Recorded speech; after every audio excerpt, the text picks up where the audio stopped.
आजकल क्या है कि इतने सारे चैलेंजेस के चलते, इतने सारे उतार चढ़ाव को देखते हुए कई सारे लोग हैं जो अपने या तो सही करियर ऑप्शन चूज़ नहीं कर पा रहे, या फिर कहीं न कहीं अपने आप को या तो सस्ते में बेच रहे हैं, या फिर उनको खुद ही समझ में नहीं आता कि उनके अंदर कौन सा टैलेंट है, या उन्हें खुद ही पता नहीं होता कि वो कौन सी स्किल्स है जिसके ऊपर काम करे, या कौन सी ऐसी एबिलिटीज़ है जो उन्हें वेल्थ और सक्सेस दिला सकती है। तो ऐसे कई सारे कन्फ्यूजन के बीच ज़िंदगी चल रही है।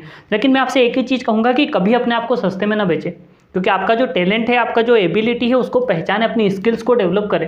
और जब एक बार आप समझ जाते हैं कि आप में कौन सी स्किल्स एबिलिटी है, आप उनके ऊपर अगर काम करें, उन्हें पॉलिश करें, उनको और बेहतर करने पे काम करें, तो आपको उसके बदले अच्छा रेवेन्यू मिल सकता है, या अच्छा करियर ऑप्शंस मिल सकता है। और कई बार लोग नहीं समझने के कारण ये गलती कर देते हैं, क्योंकि उन्हें भी पता नहीं होता कि उनके अंदर कौन सी एबिलिटीज़ और कौन से टैलेंट या कौन सी स्किल्स है जिनके ऊपर उन्हें काम करना चाहिए। ऐसे में कोई अच्छे मार्गदर्शक का रोल होता है, और वो कई लोगों की हेल्प कर देते हैं। एक अच्छे कोच कई लोगों को मदद करते हैं उन सारी चीज़ों में।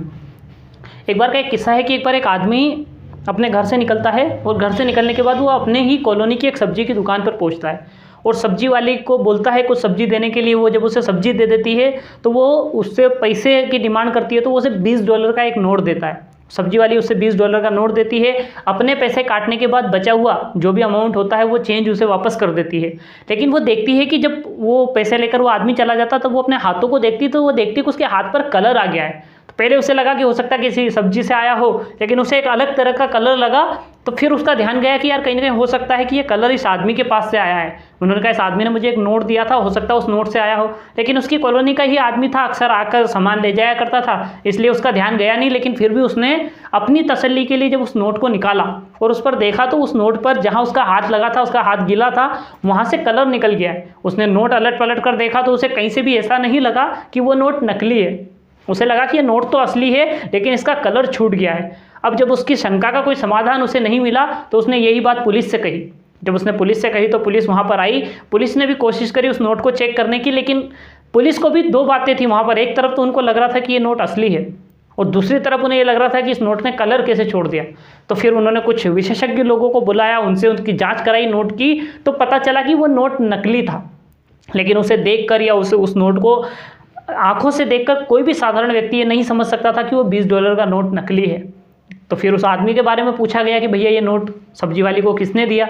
पुलिस गई, अपने साथ कुछ लोगों को लेकर वहाँ पर जांच की गई। उस आदमी के घर पहुँचे, तो उस आदमी के घर जाकर पता चला कि उस आदमी के घर में ऐसी कोई भी मशीन, ऐसी कोई भी टेक्नोलॉजी, ऐसी कोई भी चीज़ नहीं है जिससे नोट बनाए जाते हो या नोट की प्रिंटिंग करी जाती हो। ऐसी कोई भी सामग्री उसके घर में नहीं मिली। लेकिन काफ़ी देर जब उन्होंने जाँच पड़ताल करी, तो वहाँ से कुछ कागज़ बरामद हुए, और वो कोई साधारण कागज़ नहीं था। वो वही कागज़ था जो नोट बनाने के लिए इस्तेमाल किया जाता था। वो कागज़ जिस पर नोट की छपाई होती थी, वो कागज़ उस आदमी के घर में मिला। उसके अलावा कोई भी ऐसा सामान नहीं मिला जिससे नोट की प्रिंटिंग होती हो या नोट की छपाई होती हो। अब पुलिस, सारे विशेषज्ञ, सारे लोग कन्फ्यूज कि जब इस आदमी के घर में नोट प्रिंट करने का कोई सामान ही नहीं है, कोई ऐसी सामग्री नहीं है, तो ये आदमी नोट कैसे छाप सकता है, नकली नोट कैसे बना सकता है। महज कागज़ से तो नकली नोट नहीं बनेगा, उसको छापने की, प्रिंटिंग की जो भी सारी व्यवस्थाएँ लगेगी वो लगनी चाहिए। जब उस आदमी से काफ़ी देर पूछताछ उन्होंने करी और उस आदमी से जानना चाहा कि वो नोट उसके पास कहाँ से आया, और जब उस आदमी ने उन्हें बताया, तो उन सारे लोगों को बड़ा ताज्जुब हो रहा था। उनको बिलीव नहीं हो रहा था कि ऐसा कैसे मुमकिन है। उस आदमी ने कहा कि ये नोट मैंने हाथ से पेंट करा है। जैसे ही सबने वो बात सुनी, सब बड़े हैरान हुए कि कोई आदमी नोट कैसे पेंट कर सकता है। आप भी जानते हो कि एक नोट के अंदर कितने सारे डिज़ाइंस, कितने सारे छोटी छोटी कारीगरी होती है, जिसे हाथों से पेंट करना बहुत बहुत मुश्किल होता है। लेकिन वो आदमी हाथों से नोट पेंट कर रहा है, और उसने बताया कि वो कई सालों से इसी तरह से कर रहा है और इसी तरह से अपना जीवन यापन कर रहा है कि जब भी उसे पैसों की ज़रूरत होती है, वो उतने रुपए पेंट कर लेता है और मार्केट के अंदर चला देता है, और कोई आदमी ये जज नहीं कर सकता कि वो नोट असली है या नकली है। उस आदमी की ये पूरी बात जानने के बाद पुलिस कार्रवाई हुई। उस आदमी को पुलिस के द्वारा गिरफ्तार किया गया। उसके बाद उसे जेल में डाल दिया गया, और उस आदमी के जेल के डालने के बाद उसके घर में कोई सामान नहीं मिला, लेकिन सारे सामान के साथ 3 पेंटिंग मिले थे। और जब उन पेंटिंग को नीलाम किया गया पुलिस के द्वारा, तो एक एक पेंटिंग की कीमत $5000 के आसपास लोगों ने खरीदी।